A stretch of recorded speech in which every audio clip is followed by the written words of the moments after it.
My name is Jordan, and I am 45 years old. I run a modest auto repair shop on the edge of town. The smell of oil and old tires clings to my clothes most evenings, and my hands are rarely free of grease no matter how hard I scrub. That shop has been my lifeline since the divorce. It pays the bills, it keeps me busy, and most importantly, it gives my son Alex a roof over his head and food on the table. Alex is 17 now, taller than me, sharper in wit, and carrying the quiet strength that teenagers sometimes hide beneath a mess of shaggy hair and rolled-up sleeves. One Tuesday afternoon, while I was sorting through invoices at the shop, a cream-colored envelope landed in my mailbox. It had elegant lettering, the kind you see in glossy magazines that advertise million-dollar estates and vineyard weddings. My name was written in looping script across the front. Only my name, not Alex's. That small detail jabbed at me like a thorn. I opened the envelope carefully, half expecting another slip inside. But there was only one card, an invitation to my younger brother Chris's wedding. Evanescent gold foil shimmered under the light, announcing his union with Lisa, a woman from a family whose wealth could fill entire neighborhoods with marble and glass. My stomach turned as I scanned the lines again. Alex's name was nowhere. I told myself it had to be a mistake. Surely Chris would never leave his own nephew out. Alex had been his shadow growing up. They played video games, swapped comic books, grilled burgers in the backyard like brothers instead of uncle and nephew. Chris was almost a second father to him. So I called. "Hey man, you get the invite," Chris's voice carried a casual cheer. "Yeah," I said, forcing calm. But it only had my name. "Where's Alex's?" There was a pause long enough to change the air between us. "Right. About that," Chris finally said. "The wedding is adults only. No kids under 18. Lisa's family wants it upscale. You know how they are." "He is practically grown," I snapped. "He is taller than me, already bought a suit, and he looks up to you. He is not some toddler running wild at a buffet." Chris sighed the way people do when they are done listening. "I know, but this is how it has to be. Lisa's call." I let out a bitter laugh. Her call, he is family. That should mean something. "I hope you can respect," that Chris said, flat as concrete. "Hope you'll still come." Then he hung up. I stood there in my kitchen, with the phone in my hand, staring at the counter where Alex had polished his shoes just the week before. He had been so excited talking about dancing at his uncle's big day. And now he was erased like an afterthought. My chest felt tight, as if someone had stolen the air. That night, I lay awake staring at the ceiling. Memories flickered, the nights I rocked Chris to sleep when I was barely a teenager. Myself, the afternoons I walked him home from school when kids teased his stutter. The day I co-signed his first apartment lease because our parents could not. I had been more than a brother. I had been his anchor. And now he had cut loose without looking back. Alex noticed my silence. "Dad, what's wrong?" he asked, setting down his game controller. I swallowed hard. "Your uncle's wedding? They say it's adults only." The light drained from his face. "So I am not invited?" I shook my head. He forced a smile, but I saw the hurt. The kind of wound that does not bleed but festers. Family should be a shield, not a sword. That night I realized Chris had chosen a different family, one painted in gold and polished marble, and we were nothing but scratches on the surface he wanted to hide. If your own family ever excluded your child just to look richer or classier, would you forgive them? Tell me in the comments. Sleep never came easy after that phone call. I tossed and turned until dawn, the shadows on my bedroom wall, reminding me of years gone by, years when Chris had been more than just my little brother. Back then I was 14, barely figuring out who I was, yet carrying the weight of raising someone else. Our parents both worked double shifts, dad on construction sites, mom in the hospital laundry. By the time they dragged themselves home, there was barely enough left in them for a quick meal before collapsing. That meant Chris looked to me for everything. I was the one changing his diapers when my classmates were out riding bikes. I walked him to school, carried his science projects, and even wrote him note cards so he could deliver presentations without stuttering. I remember one afternoon in middle school when some kid thought Chris's stammer was funny. He mocked him in front of a crowd. My fists moved before my mind did. I cornered that boy behind the gym and made it clear if he ever so much as smirked at Chris again, he would regret it. After that, Chris trailed me like a shadow. I was his safe place. It wasn't just protection, though. I taught him small things, the kind that build a person. How to throw a football spiral. How to change the oil in a beat-up car. How to keep calm before a class presentation, by breathing deep and focusing on one face in the crowd. He absorbed it all like gospel. When he turned 16, I gave him my old toolbox and told him, "You'll never go hungry if you know how to work with your hands." His smile that day was wider than the sky. Years later, when his high school girlfriend dumped him a week before prom, it was me who took him out for greasy burgers and stayed out until midnight just listening. That's what brothers do.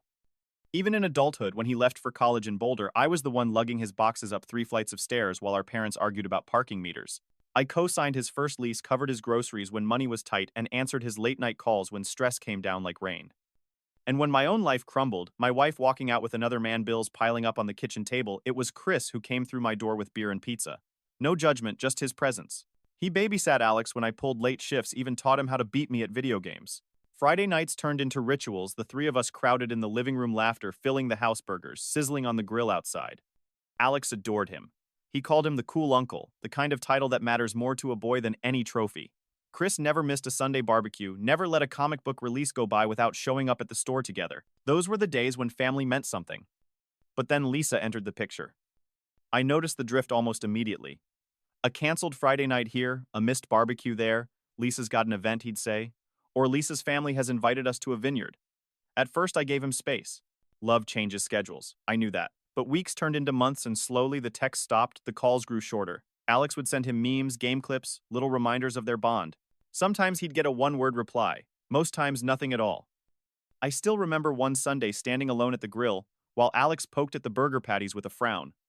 "Is Uncle Chris coming?" he asked. I had no answer. That silence cut deeper than I can describe. It became clear that Chris wasn't just busy, he was building a new life, one polished and groomed for Lisa's world. A world of country clubs, rooftop cocktail parties, and vacation homes where granite countertops and imported wines were the baseline. And in that world, we didn't fit. The pain wasn't only mine. I watched Alex's face change each time a message went unanswered, each time he stopped asking when his uncle might come around. Like a flame dimming little by little. For a boy who had already been abandoned by his mother, the quiet withdrawal of his uncle was a second betrayal. Lying there in bed, I couldn't shake the truth. The bond I had built with Chris wasn't unbreakable after all. It had been strong, yes, but not stronger than ambition, not stronger than the pull of marrying into a million-dollar family. And Alex, who had once been his shadow, was now treated like a blemish to be hidden from view. That realization gnawed at me until the sun rose. I made coffee. I couldn't taste sat at the table. I had once shared with my brother and asked myself a question. I wasn't ready to answer how far would I go to remind him what family really means. By the time summer rolled around, I had grown used to Chris canceling our Friday night routines. At first, it was excuses that felt temporary. Lisa had a charity dinner, or Lisa's parents had invited them to a vineyard for a long weekend. I told myself it was just the newness of love, that once the honeymoon stage settled, he'd come back to the life we'd built together. But it didn't settle. It escalated. Lisa came from a family whose wealth could buy and sell our entire neighborhood without blinking. Her father owned sprawling commercial developments across the state buildings with glass facades that stretched into the skyline. Her mother organized luncheons where women in beige dresses smiled tightly over plates of overpriced salad. To them, appearances weren't just important, they were currency. Chris didn't just meet Lisa, he was rebranded by her. I remember scrolling through my phone one night and seeing a post he'd made smiling on a boat dock with men in tailored suits, captions about networking and elevating connections.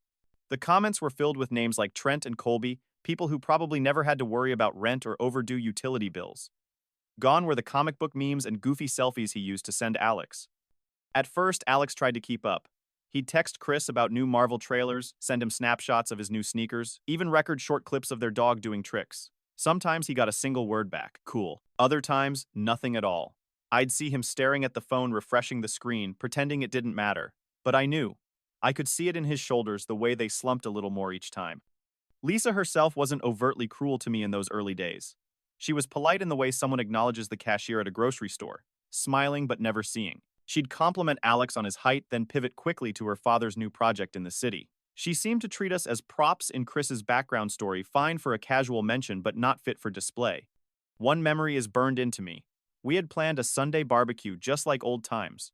Alex had cleaned the grill, set out the burgers, even bought a pack of sodas with his own allowance. Chris texted an hour before saying, "Can't make it. Lisa's parents are hosting a wine tasting. Next time." Alex stood by the grill with the spatula in hand, the coals dyeing his eyes, searching the driveway as if his uncle might appear anyway. He didn't. I flipped the burgers myself, forcing a smile, swallowing the bitterness so my son wouldn't taste it too. That was the first time I truly felt replaced. The distance grew sharper after that. Lisa's social media was filled with pictures of elegant dinners, mountain retreats, and glossy parties where Chris looked like a man trying on a suit that didn't quite fit. His stutter, once a tender part of his story, was polished out of existence. His love for backyard football games disappeared under golf outings at exclusive clubs. People change, I know that. But what hurt wasn't that he evolved. It was that he erased us in the process. I tried to confront him once. Chris, I said over the phone, Alex misses you. I miss you. What's going on? His response was quick, almost impatient. Life's just busy, Jordan. You wouldn't understand. That phrase stung. I wouldn't understand. As if the years I spent raising him, guiding him, paying for him when no one else could counted for nothing compared to vineyard weekends and investment talk. The breaking point for me wasn't even about myself. It was when Alex stopped asking.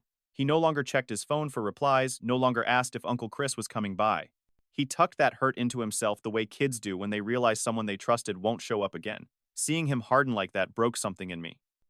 Lisa didn't just come into Chris's life, she remodeled it, stripping out the messy, imperfect parts of his past and replacing them with something glossy and controlled. And somewhere in that redesign, Alex and I were tossed aside like old furniture. But what they didn't know was that people remember who stood by them when the world didn't care. And people like me, the kind who have spent a lifetime patching leaks and fixing broken things, we don't give up easily. We bide our time. I didn't know it yet, but that time was coming. The invitation to the rehearsal dinner arrived in the same heavy cream stationery as the wedding notice with embossed gold lettering that screamed luxury. This time, though, the envelope was handed to me directly by Chris when I stopped by his office downtown. He looked sharp in a tailored suit, hair slicked back, smelling of expensive cologne. For a moment I saw the boy I had raised, but when he opened his mouth the illusion faded. Jordan, it's a formal event, he said, adjusting his cufflinks. Lisa's family wants it done right. Please don't make it awkward. Awkward. That word clung to me as I drove home. I didn't tell Alex about the invitation until the night before. I knew what it would do to him, but I couldn't bear the idea of going alone. He had bought a dark suit with money he earned from summer shifts at the hardware store. He had polished his shoes 3 times over. How could I leave him behind? Are you sure? Alex asked, straightening his tie in the mirror. I don't want to cause trouble. You're my son, I said firmly. That's all that matters. The venue was a banquet hall on the edge of the city, with chandeliers that looked like they belonged in palaces and a valet line full of luxury cars. I parked my old pickup near the back, ignoring the curious stares. Inside the room gleamed with crystal glasses and neatly folded napkins that probably cost more than my monthly grocery bill. Chris was busy greeting guests, moving from table to table like a politician on campaign night. When he saw us, his smile faltered for just a moment before he recovered. Lisa appeared at his side, wearing a silver gown that shimmered under the lights. Her eyes swept over me, then landed on Alex. This isn't a backyard barbecue, she said coldly, her voice carrying just enough to draw the attention of nearby guests. He's not on the list. Alex froze color rushing to his cheeks. I felt the entire room turn eyes, weighing us down like stones. He's 17, I said, trying to keep my voice calm. He's practically an adult. Lisa tilted her head, lips curling. Practically isn't the same as actually. We agreed no kids. This is supposed to be an upscale evening, Jordan. Please don't make it uncomfortable for everyone. A waiter approached hesitantly, as if waiting for a signal. Lisa gave him one slight nod. Security, please escort them out. Alex's hands clenched into fists at his side. He turned to me, eyes glistening with humiliation. It's fine, Dad. Let's just go. The silence in that hall was louder than any shouting match. Guests whispered behind manicured hands, some hiding smirks, others averting their eyes. I caught Chris's gaze, searching for a flicker of the boy I once knew. All I saw was shame, poorly hidden behind a stiff smile. He said nothing. I walked Alex out, each step heavier than the last. Outside, the night air was sharp, cutting through my anger. Alex climbed into the truck without a word, staring out the window as if the glass could swallow him whole. Halfway home, he finally spoke. I guess we don't belong in his world anymore. I gripped the steering wheel until my knuckles turned white. No, I said quietly. We don't. But that doesn't mean we're less. Alex nodded, but I could tell the wound was already festering. Humiliation like that doesn't fade quickly. It hardens, it settles in the bones. That night, as I sat alone at the kitchen table, I made myself a silent promise. I wouldn't fight back with fists or angry words. No, I would wait. I would let them build their polished tower of glass, and then I would reveal the cracks they thought no one could see. Revenge, I realized, wasn't about shouting louder. It was about timing, and our time was coming. The morning after the rehearsal dinner, I woke up to silence in the house. Alex was still asleep, his suit jacket crumpled over the back of a chair like a reminder of what had happened. I sat at the kitchen table with a cup of coffee that had gone cold, replaying Lisa's words in my head. This isn't a backyard barbecue. She might as well have said, you don't belong here. I checked my phone out of habit, scrolling through messages. That's when I saw it, an anonymous post in a local community forum. The screenshot was blurry at first, but when I tapped it open, my blood ran cold.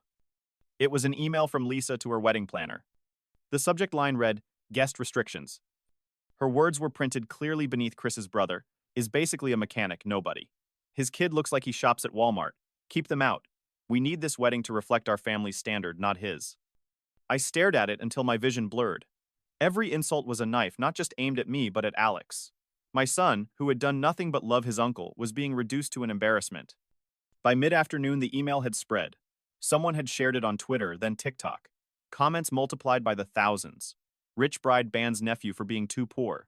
Imagine marrying someone and insulting his family like this. The story was climbing faster than wildfire. Alex discovered it before I could show him.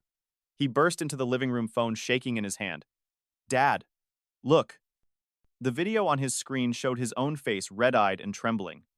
He had filmed himself reacting to the email, voice breaking, as he said, "She didn't even want me there because I'm not good enough." That video was already at 500,000 views and climbing.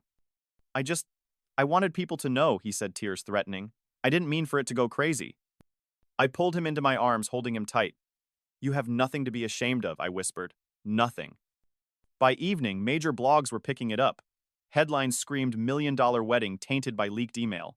Reporters speculated about Chris, about Lisa's family empire. Hashtags trended. Memes appeared. Suddenly, our private humiliation was public entertainment. Part of me hated that the world was gawking. But another part, darker, sharper, welcomed it. Because now it wasn't just my word against theirs. The truth was in black and white, and the court of public opinion was merciless. The next day, my phone buzzed with an unfamiliar number. When I answered, it was Chris. His voice was tight, controlled. Jordan, you need to tell Alex to delete that video. It's not just a video, I said calmly. It's the truth. Lisa's family is furious. Do you know what this could do to her father's business? Millions are at stake. I almost laughed. Millions are at stake, but not your nephew's dignity. He sighed heavily. Please, just don't make this worse. But it was already worse. The story had gone too far to be swept under a rug woven from old money, and I wasn't going to stop it. That night, as Alex slept, I sat at the table with the printed copy of that email in my hands. The letters seemed to burn into the page. I thought about all the years I had stood by Chris, all the times I had defended him, supported him, loved him like a son. And now he had let this woman with her silver gowns and cold smile turn us into trash to be swept aside. Number. This wasn't over. The wedding was still 2 days away. There was going to be a prenup signing with both families present, lawyers in the room, signatures on paper. A gathering meant to protect wealth, to ensure appearances. And I knew exactly where I would bring that email. They wanted a spectacle of elegance. I would give them one, except this time the spotlight would reveal every crack they tried to hide. 2 days later, I ironed a shirt I hadn't worn in years, one I usually saved for funerals or the occasional court date when business disputes got messy. My hands moved slowly, pressing each crease as if preparing for battle. The printed copy of Lisa's email lay folded neatly in my jacket pocket, waiting like a loaded weapon. The prenup meeting was held at a downtown law firm, in a glass tower that looked down on the city. When Alex and I pulled up in the truck, surrounded by polished sedans and glossy imports, I caught him shifting in his seat. You don't have to come, I told him. He shook his head. Number, I want to. The lobby was all marble floors and echoing footsteps. We were directed to a conference room with a long mahogany table, crystal water pitchers, and leather chairs. Lisa's parents were already there, dressed in muted tones that screamed wealth without saying a word. Her father barely glanced at me, too busy scrolling through his phone. Chris looked up when we entered, his face pale. He didn't expect Alex to be with me. He opened his mouth to speak, but Lisa's sharp glance silenced him. She sat rigid in her seat, perfectly composed, as if nothing in the world could touch her. The lawyer began the proceedings, talking about assets, estates, and clauses that would ensure Lisa's family fortune remained intact. I listened, waiting, the email burning in my pocket. Finally, when the lawyer paused to shuffle papers, I stood. Before any signatures are made, I have something to share. All eyes turned to me. Lisa arched an eyebrow, clearly annoyed at the interruption. Chris muttered, Jordan, not now. But I pulled out the paper, unfolding it slowly, so the sound of the crinkling filled the room. My voice was steady. This is an email from Lisa to her wedding planner. I think everyone here deserves to hear it. Her composure cracked for the first time. Jordan, sit down. That is private. I ignored her. Clearing my throat, I read aloud. Chris's brother is basically a mechanic, nobody. His kid looks like he shops at Walmart. Keep them out. We need this wedding to reflect our family's standard, not his. The room went still. The only sound was Alex's quiet breath beside me. Lisa's mother gasped, softly pressing a hand to her pearls. Her father's face darkened, the kind of anger born not out of insult but out of fear for his empire, his image. The lawyer shifted uncomfortably, clearly wishing he was anywhere else. Chris's head dropped into his hands. I held the page high. This is how she speaks about her future family. About me. About my son. You can sign whatever papers you want, but you should all know what you're signing into. Alex pulled out his phone. And just so you know, the world already knows, he added. My video has over 3 million views. The impact hit like thunder. Lisa's father swore under his breath, standing abruptly. Do you have any idea the damage this could do to my business? Maybe you should ask your daughter, I replied. Lisa's voice rose shrill. This is ridiculous. It was taken out of context. Context, I shot back. You humiliated a 17-year-old boy because he didn't fit your idea of class. That isn't context. That's cruelty. Reporters had been lingering outside the building, tipped off by the viral storm. As we exited the conference room, cameras flashed through the glass doors, microphones raised. Questions flew like arrows. Is the wedding still happening? What about the leaked email? How does the groom feel? Lisa pushed past them, her perfect mask, slipping anger, twisting her features. Chris trailed behind her, avoiding everyone's eyes. Alex and I walked out side by side, the cool air hitting us like freedom. For once, he wasn't hunched or ashamed. His chin was high, his step steady. We didn't need to say anything. The truth had already spoken louder than any revenge I could have planned. But still inside me, a storm raged. Because revenge isn't just about one blow, it's about watching the ripples. And I knew this was only the beginning of theirs. News travels faster than wildfire when money and scandal are involved. By the time Alex and I got home that evening, the leaked email was headline news. Local stations ran it as a breaking story. National outlets picked it up within hours. The words mechanic nobody and shops at Walmart were plastered across every screen. Commentators debated whether the wedding would proceed, whether Chris had been blinded by love, and what the fiasco meant for Lisa's father's real estate empire. The phone at my shop rang nonstop the next day. Some calls were supportive neighbors telling me they'd seen the story and thought I'd done right. Others were curious strangers wanting to hear the mechanic's side. A few were cruel, mocking me for dragging private business into the spotlight. But I'd lived long enough to know that noise fades. What matters is what stays. Lisa's family scrambled to contain the damage. Statements were issued, carefully worded apologies that never truly said sorry. They claimed the email was misinterpreted, that context was lost. But screenshots don't lie, and the internet doesn't forgive. Each attempt at control only made the story spread further. Chris called me again, his voice raw this time. Jordan, everything's falling apart. Guests are canceling. Sponsors for the reception pulled out. Lisa's dad says the family business could lose millions in contracts. I listened, waiting for him to mention Alex. But he didn't, not once. Chris, I said finally, all I ever wanted was for you to treat Alex like he matters. That's it. Money comes and goes. Family doesn't. He was quiet for so long I thought he'd hung up. Then he whispered, I don't know who I am anymore. That night, I saw Alex sitting at the kitchen table scrolling through his phone. His video had passed 5 million views. Comments poured in from strangers around the world. You're worth more than their money. Proud of you, kid. Families like that don't deserve people like you. For the first time in weeks, I saw a real smile on his face. Dad, he said softly, they can say what they want, but people know the truth now. I nodded, pride swelling in my chest. Yes, son. They do. Meanwhile, Lisa's perfect facade cracked under the weight of scrutiny. Paparazzi followed her from store to store, reporters camped outside her family's gated estate. One viral video showed her screaming at photographers, her voice shrill, her face twisted. The image of elegance she had fought so hard to protect was gone, replaced by raw anger. And Chris, my brother, the boy I had raised, looked hollow in the pictures that surfaced online. His eyes carried the same confusion I'd seen when he was little, standing on the edge of a playground not knowing where he fit. Only this time, he was 30 years old and the world was watching. I didn't revel in his pain. Not exactly. But I couldn't deny a part of me felt vindicated. He had chosen to walk away from us to let Lisa dictate who mattered and who didn't. Now he was learning the cost of that choice. On the night before the wedding, I got another call. This time it was late past midnight. Chris's voice was shaky. They want to postpone the ceremony, he said. Lisa's father is furious. But Lisa, she insists we go through with it no matter what. What do you want? I asked quietly. There was a pause. Then, with a broken laugh, he said, I don't even know anymore. For a moment, I almost told him to walk away, to come back to the family that had always been there for him. But I didn't. Some lessons can't be taught with words. They have to be lived. When I hung up, I looked across the table at Alex. He was already asleep on the couch, his phone still glowing with messages of support. He looked peaceful, like the weight had finally lifted. And in that moment, I realized something. The collapse wasn't just Lisa's empire or Chris's illusion of belonging. It was the crumbling of lies, the exposure of cruelty, the unveiling of what people truly valued. The awakening was ours. Alex knew his worth now, not because of an invitation or a fancy dinner, but because he had seen the world stand with him. And I knew mine because I had chosen to protect him no matter the cost. The wedding might still go on, or it might not.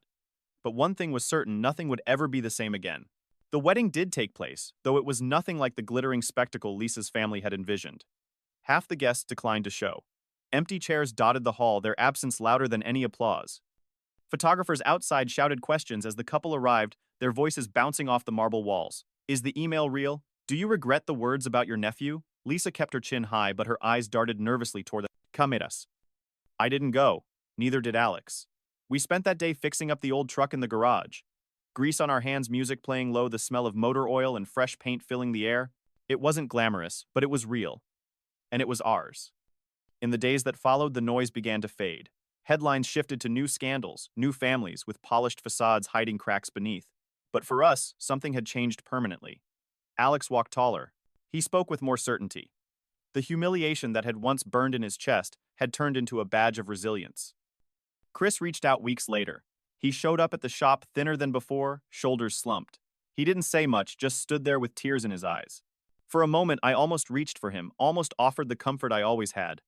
But I stopped myself. Some boundaries once crossed don't get rebuilt overnight.